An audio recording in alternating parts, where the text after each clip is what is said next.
Hi, everybody. It's me. Listen, I wanted to answer y'all back because I had made that little video about Sam Harris's speech, and it was just kind of a statement about, I mean, if you're going to go to a meeting like that for people like me who, excuse me a second, there's something I have to do. I gotta. Come on, Mr. Biscuit.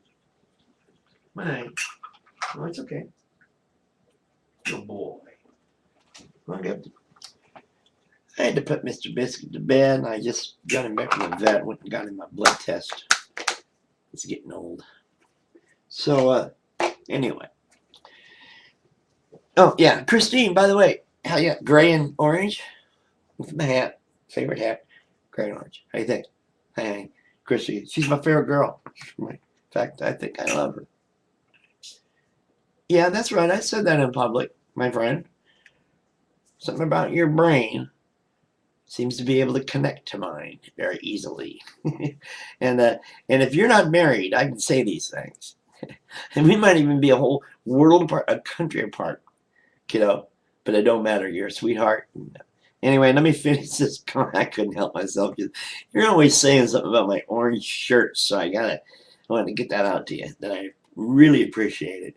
You don't know what it's like being this 60 and having somebody actually, tell me all the time I look good. It really feels good. I appreciate it. Thanks, hon.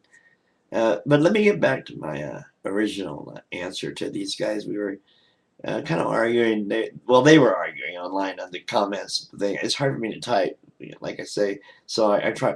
I want to comment back, but I have a hard time.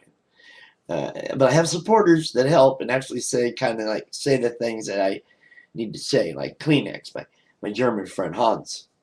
Uh, how about thanks for the comments, and it wasn't that I was trying to disrespect anybody necessarily, but if I do disrespect you, then you must feel like you're doing something wrong. You're feeling like, I'll use the word guilty. And oh, by the way, the words belief, faith, and all these other human words that we articulated, they're not necessarily exclusive of theists. Okay, that's one thing I want to get across. For one thing, you know, I'm sure that you believe, okay, that electrons flow through a certain wire and cause certain things to happen chemically, electronically, and lights go on and off.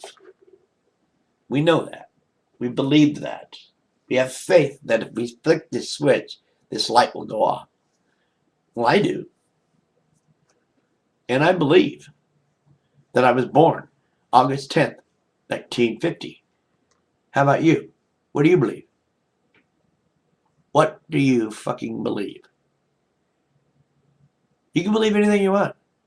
It doesn't necessarily mean you're a it doesn't necessarily mean you're a believer in deities, that you have a mythology. And the term fence sitter, I think, is so describable. It's the best way to respectfully let someone know what I think about that position without saying that I'm trying to call you some kind of motherfucker or an idiot, but you're sitting on the fence and you like it. You think it's a compliment, and that's fine and dandy, but remember, those rocks don't always go over your head. Okay? Because you're like right in the way.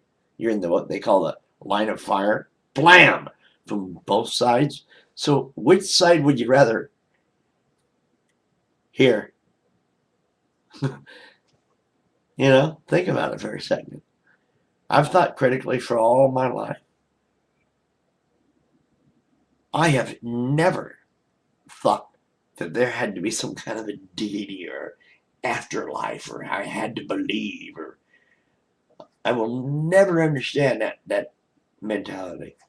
You got to believe in something. Put that way, it sounds derogatory, because I don't have to do anything as far as I'm concerned, and I do believe in things. There are a lot of things to believe. There are a lot of things to have faith in. There are a lot of just, whatever. What people call miracles, we call magic. What people call God, we call magicians. Mythology, Vulcan, Zeus, Mercury, Nike, Persephone. Who? Who would we worship today if we didn't have the poop in his cadre? It's like you're saying that it's inevitable that humans are going to have religion, basically? No. Why? What makes you say that? That's not necessarily true at all. They've found many, many tribes that live out in the middle of nowhere, don't have anything to do with religions. They don't know anything about them. They have ideas. They think there might be a spirit living in a leaf or whatever, but they don't worship that. They recognize it. It's a big difference between recognition and worship. They might be wrong, but they're not trying to tell us that. They're not trying to throw stones at us or bring their mythology to our city like you fools do. And the Mormons. I'm just, I'm amazed at anybody who follows any religion. I am. I'm amazed at anybody who would actually read the Bible and think that that's a loving, peaceful religion. I'm amazed at that. I do not understand how anyone that can read English would read that Bible, especially the Old Testament. You say the Old Testament's about punishment, but it's an omnipotent, omniscient God that created us and that apparently knows everything's going to happen. Well, you know where I'm going next. No free will then. Not really. In that line of thought. And all the other stuff is all just gobbledygook, and there's no reason for it. That's the point. There's no reason for it. You want to give it a reason, that's fine. The more you try to find a reason for it, I can find some against it. Okay? You think there should be? Well, I don't think people should be mentally ill. I think we should try to help the mentally ill the best we can. And that includes people who believe in cults and mythology and magicians. That's a mental illness. It's not a belief. Good afternoon. Oh, you know who I am. If you don't by now, I don't know what to tell you.